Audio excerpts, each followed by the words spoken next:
दोस्तों नमस्कार, सत श्री अकाल और सलाम। मैं आजकल आपको सुहेली की नरबख्शी बाघिन की स्टोरी सुना रहा हूं और आज इस स्टोरी को मैं समाप्त कर दूंगा। और इससे पिछले वाले पार्ट में मैंने आपको बताया था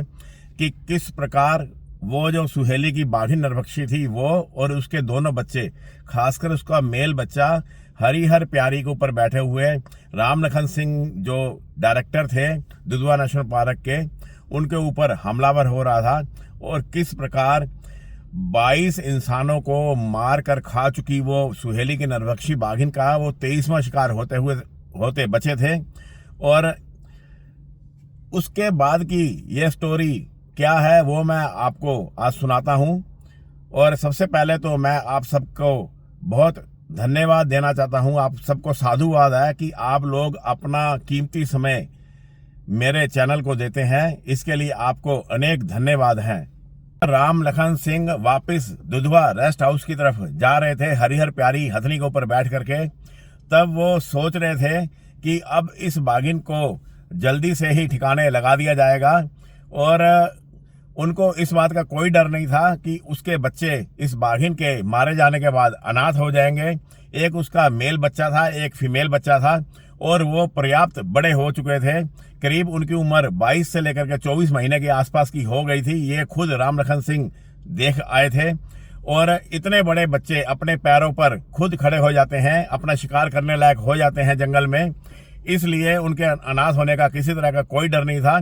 ये सब सोचते हुए जो राम लखन सिंह थे वो जब दुधवा रेस्ट हाउस में पहुंचे तो उन्होंने इस नरबख्शी बाघिन को ठिकाने लगाने के लिए सबसे पहला जो कदम उठाया वो ये था कि एक कटरा भैंस का जो भैंस का बच्चा होता है, जिसे हिंदी में पाड़ा भी बोलते हैं, उसको इन्होंने पहले ही मंगवा लिया था। और जिस जगह पर असगर अली की बॉडी को रिकवर करके लाया गया था उसके पास ही जामुन का एक बड़ा भारी 70-80 फीट ऊंचा एक पेड़ था। और उसी जगह पर जहां पर असगर अली की बॉडी को बरामद किया था वहीं पर एक घास का थोड़ा सा टुकड़ा साफ करके वहां पर उन्होंने उस कटरे को, भैंस के कटरे को बांधने का निर्णय किया। और इसके अलावा वो इस भैंस के कटरे को इसलिए वहां पर बांधना चाहते थे क्योंकि वो जो नरबख्शी बाघिन थी वो भैंस के कटरे को, पाड़े को खाने की आदी थी। इससे पहले जो बिली अर्जुन थे, उनके जो काम करने वाले जो वर्कर थे जैक्सन और लल्लू, वो भैंस का कटरा बांध करके ही उसको सुधारने की पूरी कोशिश कर रहे थे, उसको कमरे में बंद करने की कोशिश कर रहे थे जिस कमरे में जो वो बाघिन बचपन में रहती आई थी। इसलिए वो कटरा बांधना चाहते थे। और इसके अलावा एक और रीजन ये था कि राम लखन सिंह नहीं चाहते थे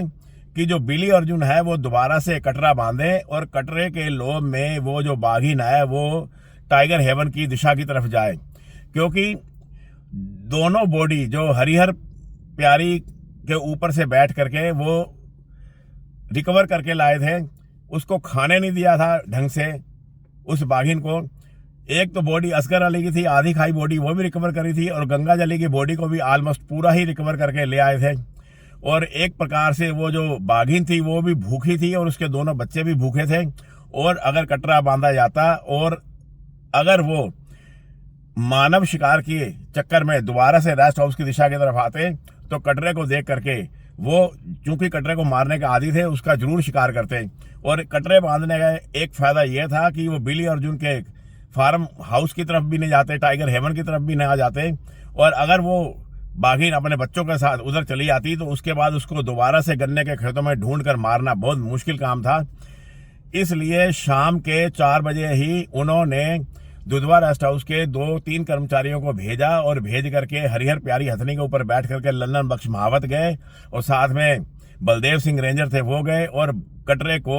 उस जामुन के पेड़ से करीब 40-50 फीट की दूरी पर बांध दिया गया। और इतने में उन्होंने एक वर्कर को, बिली अर्जुन को, उनके फार्म हाउस से बुलवा भेजा। इसके लिए उन्होंने जीप भेजी अपनी। और शाम के 5 बजे तक बिली अर्जुन सिंह भी दुधवा रेस्ट हाउस में आ गए थे। सूरज डूबने से पहले ही जो राम लखन सिंह थे वो बिली अर्जुन के साथ में आनन फानन में बांधी गई एक मचान के ऊपर, जो कि 20-22 फीट की ऊंचाई पर उस जामुन के पेड़ पर बांधी गई थी, उस पर जाकर के वो बैठ गए। जब बिली अर्जुन सिंह और राम लखन सिंह उस मचान के ऊपर बैठ गए, तब बाद में जो कटरा था उसको ला करके वहां पर बांधा गया बलदेव सिंह के द्वारा, और हरिहर प्यारी हथनी भी आई थी और साथ में महावर लल्लन बख्श आए थे। और उस कटरे को बांध करके जब जो हरिहर प्यारी हथनी थी, जब वो वापस रेस्ट हाउस की तरफ गई, तो जो कटरा था पहले तो वो उठ करके खड़ा हो गया। वो कटरा उस मचान से करीब 100 गज की दूरी पर लेफ्ट साइड में बंधा हुआ था, और लेफ्ट साइड में ही उनका रेस्ट हाउस की जो पोजीशन थी वो लेफ्ट साइड की दिशा में ही थी। और 2-3 मिनट तक तो वो कटरा रेस्ट हाउस की दिशा की तरफ देखता रहा, और फिर आराम से जमीन पर बैठ करके जुगाली करने लगा। और जैसे जैसे अंधेरा छाता जा रहा था, जंगल जागता चला जा रहा था, रात की भय की छायाएं चुपचाप बिना आवाज के आहार की खोज में घूमने लगी थी। और दूर किसी पेड़ के ऊपर किसी उल्लू के द्वारा किसी पंछी का शिकार किया जाने से जो उस पंछी के जोर से चिल्लाने की आवाजें भी राम लखन सिंह को सुनाई पड़ रही थी। और 50-60 चीतल हिरणों का जो एक झुंड था वो धीरे धीरे चलता हुआ रेस्ट हाउस की बाहरी सीमा की तरफ आकर के चरना शुरू हो गया था। ये जो अमूमन जो हिरन होते हैं, मेरे जो साथी रेस्ट हाउसों में जंगलों में गए होंगे, उन्होंने ये नोट किया होगा कि रात के समय में रेस्ट हाउस के आसपास के जो हिरन होते हैं वो रेस्ट हाउस के आसपास ही चरने के लिए आ जाते हैं। उनको वहां पर कुछ सेफ्टी महसूस होती होगी, इसलिए वो चरने आ जाते हैं। और थोड़ी और रात होने पर हिरन बाड़ों को कूद करके रेस्ट हाउस के अंदर भी आ जाते हैं। तो 50-60 वो जो हिरनों का झुंड था वो दुधवा रेस्ट हाउस के आसपास चल रहा था। और उस जंगल में तमाम तरह के बारहसिंगे भी थे, जंगली सुअरों का भी वो घर था, और काकड़ और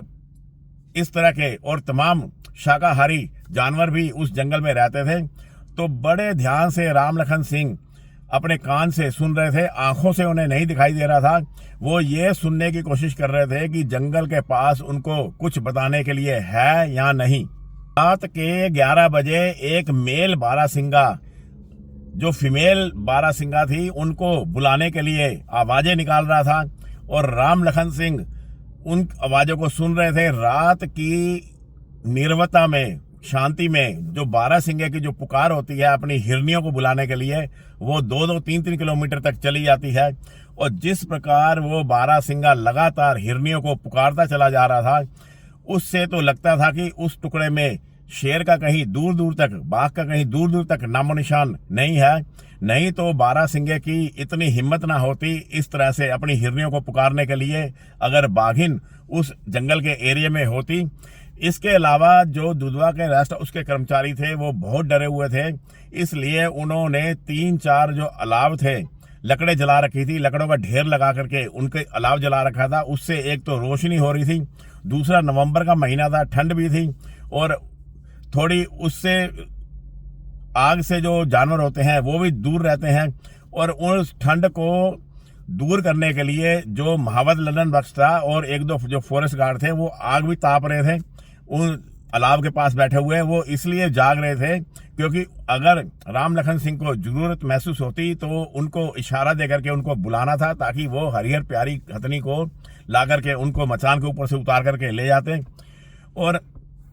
जब वो बारहसिंगा लगातार हिरनियों को पुकार रहा था तो राम लखन सिंह ने यह सोच लिया कि अब उस बाघिन के आने की कोई संभावना नहीं है। हो सकता है वो बाघिन उस आग को देखकर भी शायद ना आई हो, और अब तो कुछ नहीं किया जा सकता था। इसलिए जो राम लखन सिंह थे उन्होंने जोर से एक सीटी बजाई, और उस सीटी का जो जवाब था वो लल्लन बख्श जो महावत जाग रहा था अलाव के पास बैठा हुआ, उन्होंने भी सीटी बजा करके उसका रिप्लाई दिया। ये एक संकेत था कि हथनी को तुरंत लेकर के आया जाए। और रात के करीब 11:30 बजे हरिहर प्यारी हथनी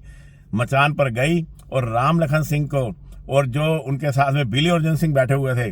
दोनों को लेकर के रेस्ट हाउस में आ गई। साथियों, जो मैं आपको ये स्टोरी सुना रहा हूँ सुहेली की नरबख्शी बाघिन की, ये राम लखन सिंह के द्वारा जो उस समय के डायरेक्टर थे, और राम लखन सिंह जी से मैं मिला भी था 1984 में। उन्होंने एक बुक लिखी है, उस बुक का नाम है दुधवा के बाघों का आनुवंशिक प्रदूषण, और उस बुक के अंदर से मैंने ये स्टोरी ली है। और कुछ स्टोरी के जो पार्ट हैं, जो कुछ घटनाएं हैं, वो मैंने दुधवा पार्क में मैं कई बार उस वक्त में गया था। 82 में गया था, 83 में गया था, 84, 85, 86 लगातार मैं जाता रहा हूँ दुधवा नेशनल पार्क में। और वहां से मैंने कई घटनाक्रम मेरे को परमेश्वर से पता चले थे। परमेश्वर मेरे पास दिल्ली में भी आया था, मेरी उससे अच्छी दोस्ती थी। बाद में वो परमेश्वर जो था, वो सुलूकापुर का जो मैनेटर था, जो इसी तारा का बेटा था, उसके हाथों मारा गया था। उसकी स्टोरी भी मैंने डाली हुई है।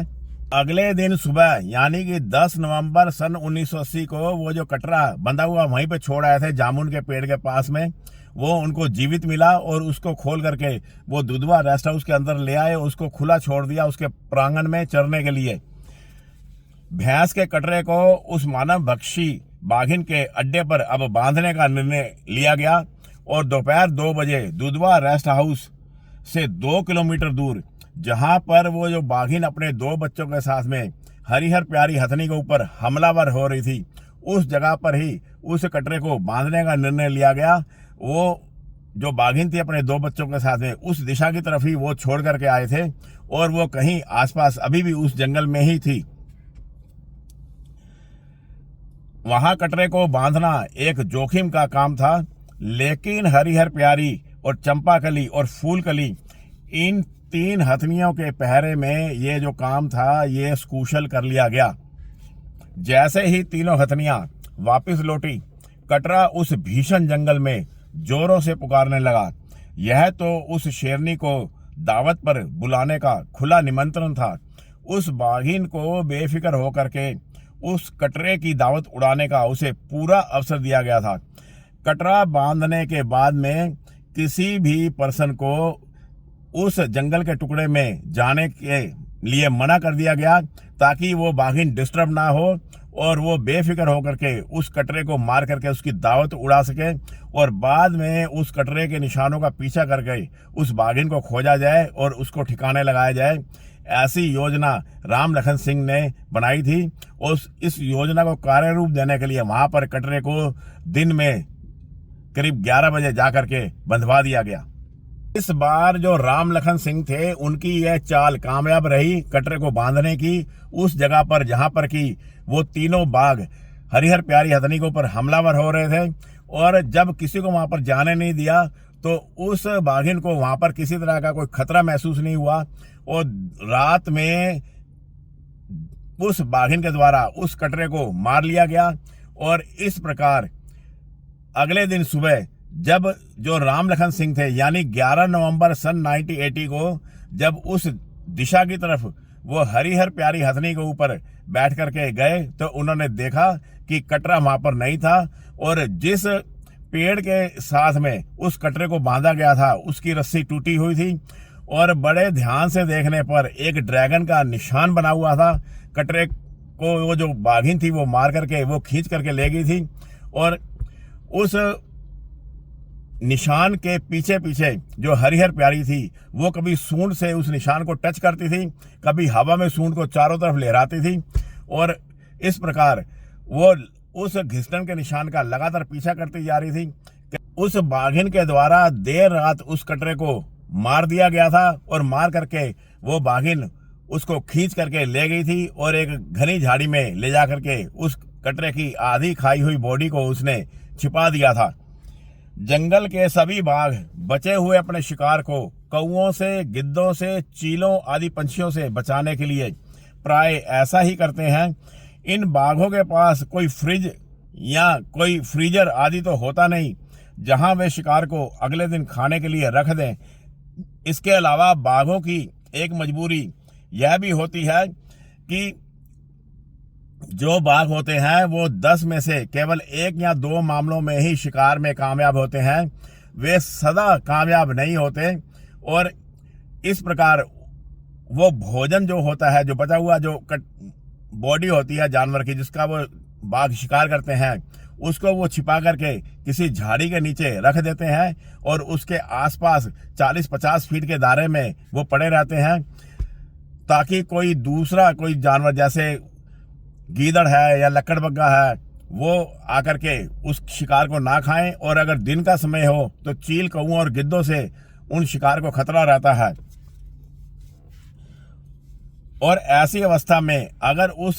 शिकार किए हुए जानवर के पास में जब कोई इंसान या कोई जंगली जानवर पहुंच जाता है तो आसपास जो छिपा हुआ बाघ होता है वो उसके ऊपर हमलावर हो जाता है। और मौसम गर्मियों का हो या बरसातों का हो, जो शिकार होता है बचा हुआ, वो गर्मियों में और बरसातों में जो मांस है वो सड़ जाता है, कई बार उसमें कीड़े भी पड़ जाते हैं। लेकिन जो बाघ है वो सड़ा हुआ और कीड़े पड़ा हुआ अपना शिकार भी खा लेते हैं और उनको छोड़ते नहीं। जो प्रकृति माँ है वो कभी भी फूड की वेस्टेज को बर्दाश्त नहीं करती। केवल एक इंसान ही ऐसा है जो कि फूड की वेस्टेज करता है, और कितना ही भोजन वो गार्बेज में, कूड़ेदान में फेंक देता है। के बाद ही चंपाकली हथनी भी वहां पर पहुंच गई,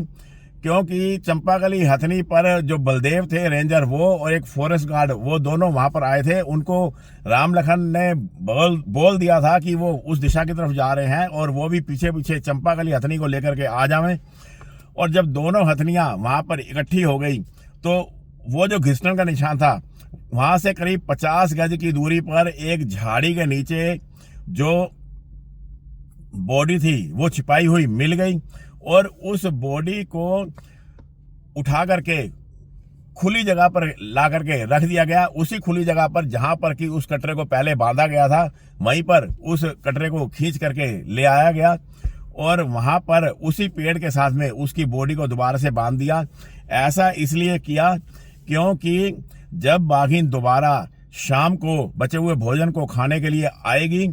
तो उसको खुली जगह पर आसानी से पहचान करके गोली मारी जा सके। यह सारा काम सुबह 10 बजे तक कर लिया गया, और उसके बाद में रेस्ट हाउस वो दोनों हथनियां चंपाकली और हरिहर प्यारी वापस आ गई, और वापस आकर के रेंजर बलदेव सिंह को जो बिली अर्जुन थे उनको बुलवाने के लिए भेजा गया, और साथ में जैक्सन को भी साथ ले आने के लिए बोला गया। उन दोनों जनों को लाने के लिए जो रेंजर बलदेव थे वो जीप लेकर के चले गए, और इधर राम लखन सिंह ने अपनी .375 बोर की राइफल ली और उनके इंतजार करने लगे। करीब पौन घंटे में ही जो बिली अर्जुन सिंह थे और जैक्सन था वो दुधवा रेस्ट हाउस में आ गए। उसके बाद में हरिहर प्यारी हथनी के ऊपर प्रॉपर होदा कसवाया गया। जो बिली अर्जुन सिंह थे वो अपने साथ भी अपनी राइफल लेकर के आए थे, और इसके अलावा जो राम लखन सिंह थे उनके पास में .375 बोर की एक सरकारी राइफल थी, जिसके मैगजीन में 5 गोलियां थी, एक गोली चैम्बर में थी, और 300 ग्रेन की वो जो गोली थी वो बाघ के शिकार के लिए काफी कारगर गोली थी, और ये काफी कारगर हथियार था। और ये जो 375 बोर की जो राइफल होती है ये झटका भी कम मारती है, इसलिए हाथी की पीठ पर बैठ करके उससे गोली चलाना सेफ था। अब योजना पूरी तैयार हो गई। हरिहर प्यारी हथनी के आगे तो महावत ललन बख्श बैठा हुआ था उसकी गर्दन पर, और उसके लेफ्ट साइड में जो बैठे हुए थे वो थे राम लखन सिंह, और राइट साइड में बैठा हुआ था जैक्सन, और पीछे की दिशा की तरफ एक तरफ बिली अर्जुन सिंह बैठे थे और दूसरी तरफ बैठे थे रेंजर बलदेव सिंह। बलदेव सिंह के पास में 12 बोर की राइफल थी और राम लखन के पास .375 बोर की राइफल थी। बलदेव के पास राइफल नहीं थी 12 बोर की, बंदूक थी 12 बोर की, और जो बिली अर्जुन सिंह थे वो भी अपनी राइफल लेकर के आए थे, और उनके पास कौन सी राइफल थी इसके बारे में राम लखन सिंह ने अपनी बुक के अंदर नहीं लिखा। इसके बाद में ये चारों जने उस हरिहर प्यारी हथनी पर सवार होकर के उस दिशा की तरफ बढ़े जहां पर वो सुबह 10 बजे कटरे की बॉडी को उसी जगह पर रस्सी से बांध कर आए थे। और जब वहां पर वो पहुंचे तो उन्होंने देखा कि जो उसकी बॉडी है वहां से गायब हो चुकी थी। जब राम लखन सिंह उस बाघिन के शिकार के लिए गए थे तो हंसराज रवि के नेतृत्व में, जो कि चीफ वाइल्ड लाइफ वार्डन थे, उनके नेतृत्व में वहां पर चंपाकली हथनी को भी तैयार रखा गया। यह एक दूसरी पार्टी थी इमरजेंसी के लिए, जिसके ऊपर जो चीफ लाइफ वार्डन थे वो बैठे थे और साथ में जो फॉरेस्ट गार्ड बैठे थे, और राम लखन सिंह का आदेश पा करके वो वहां से उनकी सहायता के लिए चल पड़ते। और जब राम लखन सिंह हरिहर प्यारी हथनी के ऊपर बैठ करके उस बाघिन के शिकार के लिए जाने लगे, तभी जीप पर सवार होकर के बलराम सिंह थे, जो कि राम लखन सिंह के भाई थे, वो 2-3 विदेशी मेहमानों के साथ आ गए और उन्होंने राम लखन से निवेदन किया कि इन्होंने विदेशी जो मेहमान है, जो कि हमारे टाइगर हेवन में ठहरे हुए हैं, इन्होंने कभी भी टाइगर का शिकार होते नहीं देखा है, और अगर आप इजाज़त दें तो ये दूर से ही उसका शिकार होते देख सकेंगे। और उनके इस अनुरोध को जो राम लखन थे उन्होंने स्वीकार कर लिया और तुरंत फूलकली हथनी के ऊपर एक होदा बंधवाया गया और उसके ऊपर उन मेहमानों को बैठाया गया, और जो बलराम थे वो भी बैठे, और उनको ये आदेश दिया गया कि वो हरिहर प्यारी हथनी से कम 100 गज का फासला रखकर चलें, और 100 गज का जो फासला है वो मेंटेन करके रखें। इसके बाद में अब हरिहर प्यारी हथनी सबसे आगे चली उस दिशा की तरफ, उसके 100 गज पीछे जो बलराम थे अपने 2-3 जो फॉरेनर टूरिस्ट थे उनके साथ बैठे हुए थे, और हंसराज रवि जो चीफ लाइफ वार्डन थे वो दुधवा रेस्ट हाउस में बिल्कुल तैयार बैठे थे चंपाकली हथनी के ऊपर अपने 2 फॉरेस्ट गार्ड के साथ में। और जब उस जगह पर जहां पर कि कटरे को खींच करके झाड़ी में से ला करके पेड़ के साथ में उसी जगह पर बांधा गया था जहां पर कटरे को पिछली रात भी बांधा गया था, जहां बाघिन ने मारा था, तो वहां पर उन्होंने जाके देखा कि कटरा वहां से गायब था। और इस बार जो बाघिन थी वो उसने रस्सी को नहीं काटा, वो जो कटरे की टांग थी उसी को काट करके कटी हुई टांग रस्सी के साथ ही बंधी वहां पर छोड़ दी, और उस जो बची हुई बॉडी थी कटरे की उसको घसीट करके वो अंदर जंगल में ले गई। और उस घसीट के निशानों का पीछा करते जाना हरिहर प्यारी जैसी बाघ की एक्सपर्ट हथनी के लिए कोई कठिन काम नहीं था। घसीटन के निशानों का पीछा करते हुए हरिहर प्यारी हथनी पहले 40 गज सीधा गई करके लेफ्ट साइड में रास्ता मुड़ जाता था। रास्ता क्या था, वो घसीटन का निशान था, और 10-12 फीट लेफ्ट साइड में मुड़ते ही वो जो हरिहर प्यारी हथनी थी सहसा वो खड़ी हो गई, और खड़ी होकर के उसने काफी देर तक सूंड को हवा में लहराया, और उसके बाद उस हरिहर प्यारी हथनी ने सूंड से छू करके अपने महावत को यह बताया कि यहाँ कहीं आसपास ही बाघ है। तब ललन बख्श ने कान में फुसफुसाकर राम लखन सिंह को बताया कि कहीं आसपास झाड़ी में बाघ है, और राम लखन सिंह ने ललन बख्श को बोला कि जितना संभव हो हथनी को बिल्कुल शांत और बिना हिले डुले खड़ा रखा जाए। और उसके बाद में राम लखन सिंह और जो दूसरे और जने बैठे हुए थे उस हथनी के ऊपर वो झाड़ियों के नीचे देखने लगे। चारों तरफ झाड़ियां बिखरी पड़ी थी। 3-4 मिनट तक तो उन्हें झाड़ियों के अंदर कुछ नजर ही नहीं आया। बाघों का यह स्वभाव होता है कि जब उनका पीछा किया जाता है, चाहे वो पीछा सवारी वाली हाथी से किया जा रहा हो या बाघों का पीछा पैदल किया जा रहा हो, वो जो बाघ होते हैं जब वो इंसान की आहट को पाते हैं या किसी जानवर की आहट को पाते हैं तो वो तुरंत किसी घनी झाड़ी में दुबक जाते हैं, अपने आप को छिपा लेते हैं, जमीन से पूरी तरह से चिपक जाते हैं, और उसके बाद में वो निगाह रख करके उस आने वाले जानवर की तरफ या उस आने वाले इंसान की तरफ वो ध्यान देते रहते हैं और उसको वहां से निकल जाने का अवसर देते हैं। और जब वो जानवर या इंसान जब उस छिपे हुए बाघ के आसपास से निकल करके आगे चला जाता है, अगर तो वो साधारण बाघ हुआ तो इंसान के ऊपर वो हमलावर नहीं होता, क्योंकि जो एक साधारण जंगल का बाघ होता है वो एक शर्मीला जानवर होता है। उसको इंसान से मिलने के लिए कोई जिज्ञासा नहीं होती, उसके अंदर इस तरह की कोई भावना नहीं होती कि उसको फोटो खिंचवानी है, अपनी मूवी बनवानी है। इसलिए वो इंसान को देख करके झाड़ी में छिपा रहता है और दबे पांव पड़ा रहता है वहां पर, और जब इंसान काफी दूर चला जाता है तब वो उठ करके वहां से गायब हो जाता है। और अगर इंसान की जगह कोई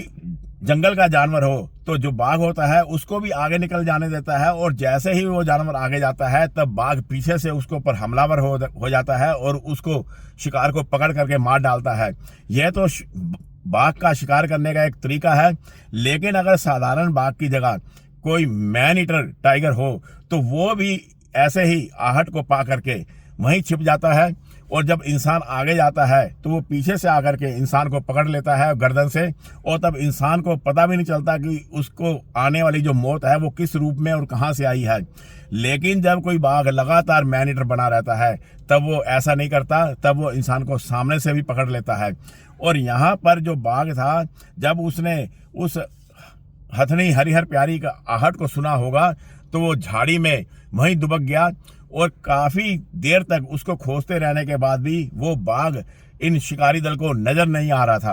लेकिन जहां पर वो सवारी की हथनी हरिहर प्यारी खड़ी थी और उस पर शिकारी दल बैठकर उस सुहेली की मानव भक्षी बाघिन को खोजा रहा था, तो वो कोई साधारण बाघिन नहीं थी जो छिप करके शिकारी दल को आगे निकल जाने का अवसर देती। तभी महावत ललन बख्श ने छूकर राम लखन का ध्यान एक झाड़ी की तरफ खींचा जिसके ऊपरी सिरे धीरे धीरे से हिल रहे थे। बड़े ध्यान से देखने पर उसके नीचे लेटा हुआ कोई जानवर नजर आया जो शिकारी दल को लगातार घूर रहा था। 5 मिनट तक लगातार देखते रहने पर आधी खाई कटरे की बॉडी भी अब नजर आने लगी शिकारी दल को। लगातार शिकारी दल की ओर से उस जानवर को जब देखने की कोशिश की जा रही थी तो उसकी काली पीली धारियां साफ बता रही थी कि उस झाड़ी के अंदर जो छिपा हुआ है वो अवश्य ही कोई एक बाघ है। लेकिन झाड़ी के अंदर छिपा होने से यह जान सकना कठिन हो रहा था कि वो जो छिपा हुआ बाघ है वो बाघिन है या उस बाघिन के दोनों बच्चों में से कोई एक है। इसलिए उस झाड़ी के अंदर गोली चलाना उचित नहीं था, क्योंकि उस मानव भक्षी बाघिन को मारने का ही आदेश जारी हुआ था, उनके बच्चों को मारने का कोई आदेश जारी नहीं हुआ था। कई और मिनटों तक सांसों को कंट्रोल कर दम साधे शिकारी दल उस झाड़ी में छिपे बाघ को देखता रहा, और वो बाघ भी पूरा ढीठ था जो बिल्कुल शांत होकर के बैठ करके शिकारी दल को लगातार घूर रहा था। और इस प्रकार पूरे 5 मिनट तक शिकारी दल बाघ को देखता रहा और बाघ नीचे झाड़ी में पड़ा हुआ घूर घूर कर शिकारी दल को देखता रहा, और बाद में जो विजेता था वो बाघ ही निकला। शिकारी दल के धेरे का जो धेरे था वो जवाब दे गया। इतनी लंबी प्रतीक्षा करना बेकार लग रहा था। आखिर में राम लखन के द्वारा महावत को यह आदेश दिया गया कि हरिहर प्यारी हथनी को 2-3 कदम और आगे बढ़ाया जाए, और महावत ने हथनी के कान के पास पैर से छू करके उसको आदेश दिया, और हथनी ने जैसे ही हरिहर प्यारी ने 2-3 कदम आगे की तरफ अपने कदम बढ़ाए तो वो बाघ जो कि झाड़ी के अंदर छिपा हुआ था वो निकल करके बाहर आ गया, और बड़ी ही लापरवाही से वो हथनी से केवल 10-12 फीट की दूरी पर खड़ा हो गया। और खड़ा होकर के पहले तो उसने बड़ी शान से इधर उधर देखा, और उसने हथनी हरिहर प्यारी की कोई परवाह नहीं की, और उसको देखते ही राम लखन सिंह पहचान गए कि ये वही नर बाघ है, उस नरभक्षी बाघिन का बच्चा जो कि 2 दिन पहले ही इसी हरिहर प्यारी हथनी के ऊपर भयानक रूप से गुर्रा रहा था, हमलावर हो रहा था, और आज यह बिल्कुल शांत था। हो सकता है उस समय वो 3-3 बाघ थे, उनमें हिम्मत बंधी हुई थी, और इस वजह से वो जो बाघ था आज हमलावर नहीं हो रहा था। हो सकता है उसका पेट भरा हो, और अपनी सुरक्षा के लिए वो अपनी माँ की दिशा की तरफ उसके बाद वो चल पड़ा, क्योंकि हरिहर प्यारी हथनी की उपस्थिति को, उसकी प्रेजेंट को वो बर्दाश्त नहीं कर पा रहा था। करीब 70-80 गज तक वो बाघ सीधा गया, और सीधा जाने के बाद में हरिहर प्यारी जो हथनी थी वो उसके बीच का जो गैप था वो करीब 40-50 गज का गैप रखा हुआ था उस नर बाघ के बच्चे के बीच में और हथनी के बीच में, क्योंकि महावत को राम लखन सिंह ने आदेश दिया था कि अगर वो उस गैप को कम ना करें। हरिहर प्यारी तो पूरी उतावली हो रही थी उस बाघ का पीछा करने के लिए, लेकिन महावत जो था हरिहर प्यारी को कंट्रोल करके चला रहा था, और वो जो बाघ का बच्चा था नर बाघ का, जिसकी उम्र की 22-23 महीने की थी, बड़ी शान से चलता हुआ 60-70 गज के बाद में एक झाड़ी के अंदर घुस गया। उस नर बाघ के बच्चे के झाड़ी के अंदर चले जाने के बाद में वहां पर पूरी खामोशी छा गई, और अब कोई भी बाघ नजर नहीं आ रहा था। तो हरिहर प्यारी हथनी को राम लखन सिंह ने महावत को आदेश देकर के वहीं पर रुकवा लिया, क्योंकि वो जो झाड़ियां थी वो बहुत घनी थी और वो बाघ कभी भी हमलावर हो सकते थे। और पूरे 2 मिनट तक जो हरिहर प्यारी हथनी थी वो वहां पर शांत होकर के खड़ी रही, और उन बाघों की टो लेती रही। और राम लखन सिंह और जो दूसरे शिकारी दल ऊपर बैठा हुआ था वो आगे की योजना पर विचार करने लगा कि अब आगे क्या किया जाए। राम लखन सिंह ने यह सोच रखा था कि 2 दिन पहले की तरह अगर वो बाघिन दहाड़ती हुई हमलावर हुई तो उनके हाथ में उस समय तो 12 बोर की बंदूक थी, आज उनके पास .375 बोर की राइफल है, तो उस दहाड़ती हुई बाघिन का वो अवश्य शिकार करेंगे। और यह सब सोचते हुए उन्होंने उस राइफल को मजबूती से पकड़ लिया और राइफल की जो बैरल थी वो महावत के साइड से सामने की तरफ उन्होंने पूरा एरिया कवर कर रखा था। लेकिन राम लखन सिंह के आश्चर्य का तब ठिकाना ना रहा जब बड़े ही शांत भाव से वो नरभक्षी बाघिन धीरे धीरे चलती हुई हरिहर प्यारी हथनी की दिशा की तरफ बढ़ने लगी। उसका यह व्यवहार किसी जादू से कम नहीं था, जैसे कोई पालतू बिल्ली होती है, इस तरह से वो एक एक कदम धीरे धीरे चलती हुई आ रही थी और उसकी निगाह ठीक हाथी के ऊपर बैठे हुए उस जैक्सन की तरफ थी। और राम लखन सिंह ने जब मुड़कर जैक्सन की तरफ देखा तो जैक्सन भी बड़े ध्यान से उस बाघिन को देख रहा था और वो बाघिन जैक्सन को देख रही थी, जैक्सन बाघिन को देख रहा था। और बाघिन एक पालतू बिल्ली की तरह बड़े ही धीरे धीरे चलती हुई बिना कोई परवाह के उस दिशा की तरफ चली आ रही थी। और हरिहर प्यारी हथनी से केवल 15-16 फीट की दूरी पर आकर के अपने जो अगले पैर थे आगे की तरफ करके और अपने पिछले पैर अपने पेट के नीचे रख करके वो जमीन पर आराम से बैठ गई और उसकी निगाह लगातार जैक्सन की तरफ थी। जैक्सन ने उस बाघिन को बचपन से पाला था, उसको नहलाया था, उसको घुमाया था और वो बाघिन जैक्सन को पहचान रही थी और जान पड़ता है जैक्सन भी उस बाघिन को पहचान गया था। दोनों एक दूसरे को मंत्र से बंधे हुए नाग की तरह देख रहे थे और बाघिन बिल्कुल शांत होकर के बैठी हुई थी और यह बहुत अच्छा अवसर था उस बाघिन को गोली मारने के लिए। और जैसे ही राम लखन सिंह ने मजबूती से राइफल पकड़ करके उस बाघिन की तरफ निशाना साधा तो जो बिली अर्जुन सिंह उस के पास ही बैठे हुए थे राम लखन सिंह के, उन्होंने फुसफुसाकर राम लखन से पूछा कि इससे पहले क्या आपने कभी किसी बाघ का कोई शिकार किया है? ये जो फुसफुसाहट से राम लखन के कान में जो बात कही गई थी उस बाघिन के कान में हथौड़े की तरह गूंजी और बाघिन चौंक करके एकदम से खड़ी हो गई और खड़ी होकर के अब वो दूसरे पर्सन को भी उस हथनी के ऊपर बैठे हुए जो दूसरा शिकारी दल था उनको देखने लगी। पहले वो केवल जैक्सन की तरफ ही उसका पूरा ध्यान था और उस बाघिन को ये पता ही नहीं था कि जैक्सन के साथ जो और पर्सन आए हैं वो आज इस बाघिन को गोली मारने के लिए आए हैं। और बाघिन खड़ी होकर के बड़े ध्यान से सभी लोगों को उन हथनी के ऊपर बैठे हुए देख रही थी और राम लखन सिंह ने फुसफुसाकर ही जवाब दिया कि मैंने इससे पहले कभी किसी बाघ का शिकार नहीं किया है। लेकिन इसके बाद में उन्होंने और कोई जवाब नहीं दिया और निशाना साधने के लिए वो तैयार हो गए। जब राम लखन निशाना साध करके गोली चलाने ही वाले थे तभी वो जो बाघिन खड़ी थी वो अपने पिछले पैरों पर उकड़ू होकर के बैठ गई और फिर वो लगातार जैक्सन को ही देखने लगी। उस बाघिन व जैक्सन के व्यवहार को देखकर यह तो साफ समझ आ गया था कि वो घर से फरार चल रही विलायती बाघिन जैन तारा ही है। इस कारण राम लखन सिंह के द्वारा बिली को गोली चलाने का कोई अवसर नहीं देने का फैसला किया, क्योंकि अगर राम लखन सिंह के द्वारा सोचा गया कि अगर जो बिली अर्जुन सिंह है वो गोली चलाते हैं तो हाथ कांप जाने की वजह से हो सकता है बिली अर्जुन का निशाना चूक जाए, क्योंकि वो उस बाघिन के पालक पिता थे। उन्होंने एक बेटी की तरह उस बाघिन को पाला था और एक बाप चाहे उसकी बेटी कितनी भी गलतियां कर ले आखिर में उसको माफ करने की, उसको सुधरने की मौका देता ही रहता है। और ऐसा कोई और मौका उस 22 इंसानों को मारकर खाने वाली हत्यारिन को राम लखन सिंह नहीं देने चाहते थे। इसलिए उन्होंने बिली अर्जुन की तरफ इस बात का कोई ध्यान ही नहीं दिया कि वो और क्या कहना चाह रहे हैं और उन्होंने उस उकड़ू बैठी हुई बाघिन की छाती का निशाना लिया और घोड़ा दबा दिया और एक जोरदार धमाका हुआ। दूर पेड़ों पर मोर जोरों से चिल्लाने लगे, पंछी हवा में क्या क्या करते हुए उड़ गए और वो जो बाघिन थी, जैसे ही गोली का धमाका हुआ वो सीधी ही हवा में 10 फीट ऊपर उछल गई, और उछल करके जब वो जमीन पर आई तो उसके बाद में वो मुड़ करके एक झाड़ी के अंदर घुस गई। हरिहर प्यारी के कान से केवल 1 फीट की दूरी से ही गोली चलाई गई थी, लेकिन जो हरिहर प्यारी हथनी थी वो बाघ की स्पेशलिस्ट हथनी थी। उसके व्यवहार पर गोली के आवाज का कोई असर नहीं हुआ, वो वैसे ही शांत खड़ी रही।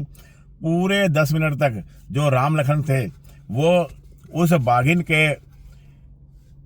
टोह में वहां पर खड़े रहे, और वो सोचते रहे कि हो सकता है उस बाघिन को जो गोली है वो उसके छाती में लग करके फेफड़ों में से होकर के दिल में लगी होगी, तो वो बाघिन कुछ दूरी पर ही उन्हें मरी हुई मिल जाएगी झाड़ी में। और अगर वो जो गोली है वो खाल को छू करके निकल गई होगी तो उस अवस्था में वो बाघिन घायल हो गई होगी, और जो घायल बाघ होता है वो बहुत खतरनाक होता है। और तीसरी ये बात भी हो सकती है कि बाघिन को गोली लगी ही ना हो, और जो बाघिन है वो गोली के धमाके से हवा में उछल करके गायब हो गई हो। और इन सभी संभावना पर विचार करते हुए पूरे 10 मिनट तक हरिहर प्यारी के ऊपर बैठ करके जो शिकारी दल था वो उस बाघिन की टोह लेता रहा, और यह ध्यान देता रहा कि जंगल का कोई जानवर कुछ बताने की अवस्था में है या नहीं। अब किसी तरह की कोई आवाज नहीं आई, ना कोई आहट ही हुई, ना ही किसी जंगल के दूसरे शाकाहारी जानवरों के द्वारा कोई चेतावनी की आवाज निकाली गई। जबरदस्त सन्नाटा वहां पर छाया हुआ था, और उस असाधारण खामोशी का क्या अर्थ हो सकता था। कई बार जो बाघ हैं वो गोली खाकर घायल हो जाने के बाद मरने का नाटक भी करते हैं, और सवारी का हाथी जब उस बाघ के आसपास पहुंच जाता है तो प्रेशर से छूटे हुए स्प्रिंग की तरह, हथगोले की तरह अचानक से उछल करके सवारी के हाथी के ऊपर हमला कर करके उसको भगा देते हैं और हाथी को भी घायल कर देते हैं। इन सभी संभावनाओं पर विचार किया गया, लेकिन घायल बाघिन को खोजना अत्यंत जरूरी था। ऐसे घायल बाघ के हाथों इंसानों के मारे जाने की संभावना काफी बढ़ जाती है। और फिर यह तो सुहेली की वो नरभक्षी बाघिन थी, जब वो पूरी तरह से स्वस्थ थी तो उसने 22 इंसानों को मारकर खाया था, और अगर वो घायल हो गई है तो तब वो कितने और इंसानों को मौत देगी, उनका शिकार करेगी। ये इसके बारे में सोच करके राम लखन सिंह काफी परेशान हो रहे थे उस हरिहर प्यारी हथनी के ऊपर बैठे हुए।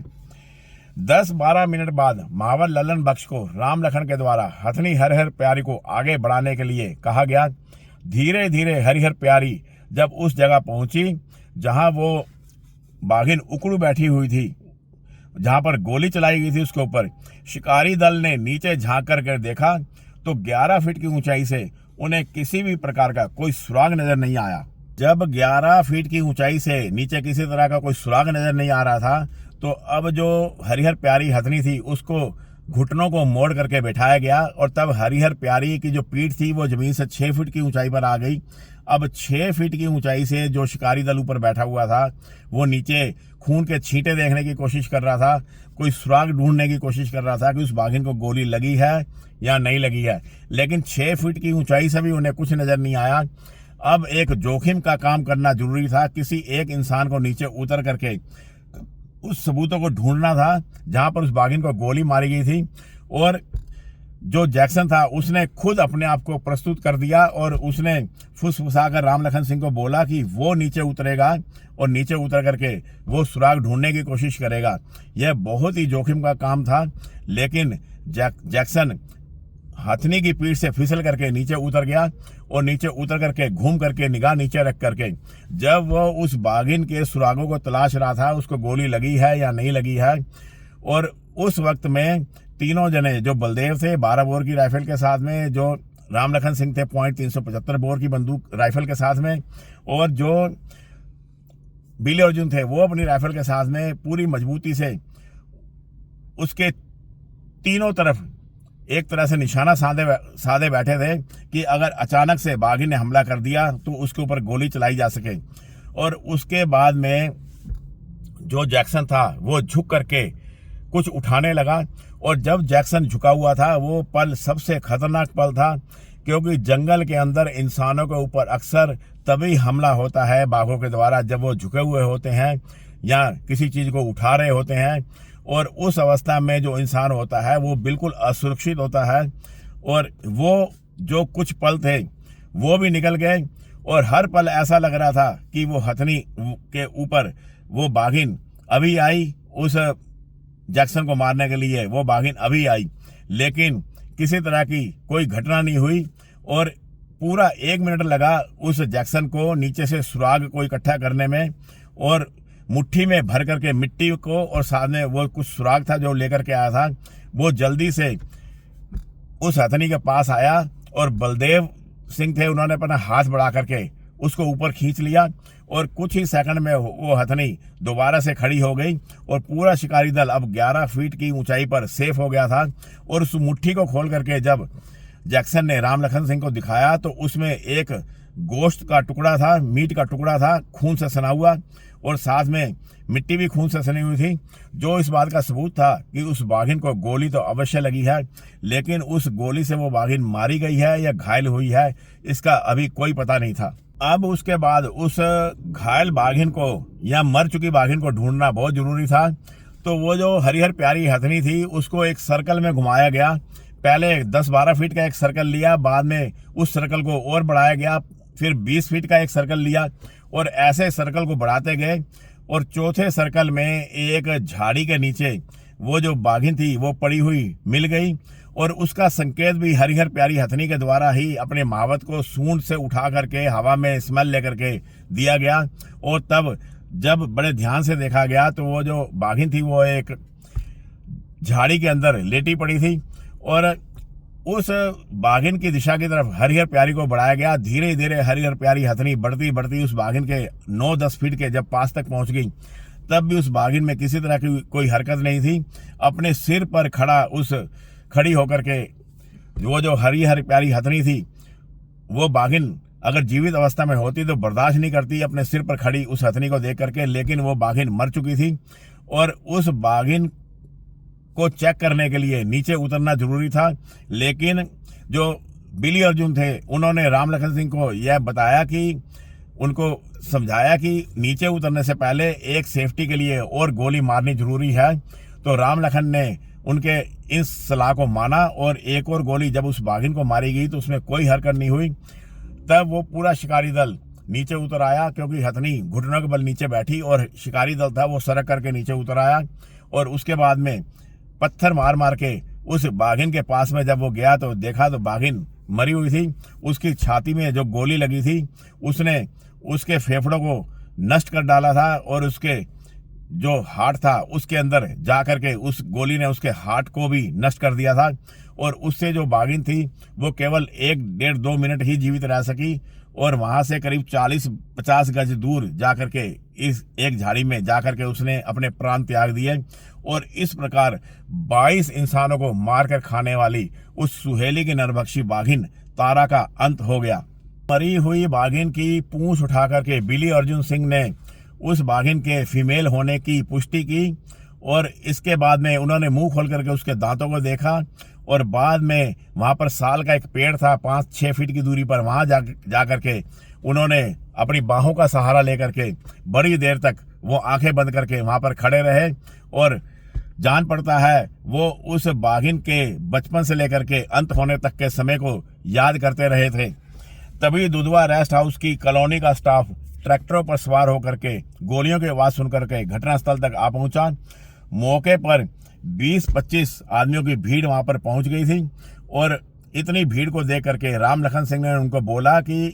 केवल बाघिन मरी है, उसके दोनों बच्चे कहीं आसपास हो सकते हैं, अभी खतरा है। तो सभी जने भाग करके दोबारा से ट्रैक्टर के ऊपर सवार हो गए। उस ट्रैक्टर के पीछे जो ट्राली थी उसी में उस बाघिन को लाद करके दुधवा रेस्ट हाउस में लाया गया। बाद में उसका जब पोस्टमार्टम किया गया तो उसके पेट से गंगा जली की वो बाली निकली, जिसको कि उसके पति शुभराती को दे दिया गया। जब बाघिन को दुधवा रेस्ट हाउस में लाया गया तो उस बाघिन के पास आकर के असगर की जो वाइफ थी, बीवी थी, वो खड़ी हो गई और बड़ी देर तक उस बाघिन को देखती रही। बाद में उसने उस बाघिन के खुले हुए मुंह के दांतों को छू करके बोलने लगी कि इस खुरपी जैसे दांतों से चबा चबा करके वो मेरे पति असगर को खा गई और मैं उसको बचा नहीं सकी, मैं उसका कुछ नहीं कर सकी। और रोती बिलखती उस विधवा को उस बाघिन की बॉडी से अलग किया गया और इस प्रकार इस सुहेली की नरभक्षी बाघिन का अंत हो गया, जिसने टोटल 22 इंसानों को मारकर खाया था। इसके बाद में अब मैं आप अगले पार्ट में कोई नई स्टोरी लेकर के आऊँगा, या तो मैन ईटर टाइगर की स्टोरी लाऊंगा या मैन ईटर लेपर्ड की स्टोरी लाऊंगा। तब तक अपना ख्याल रखना मेरे दोस्तों। नमस्कार, सत श्री अकाल और सलाम दोस्तों।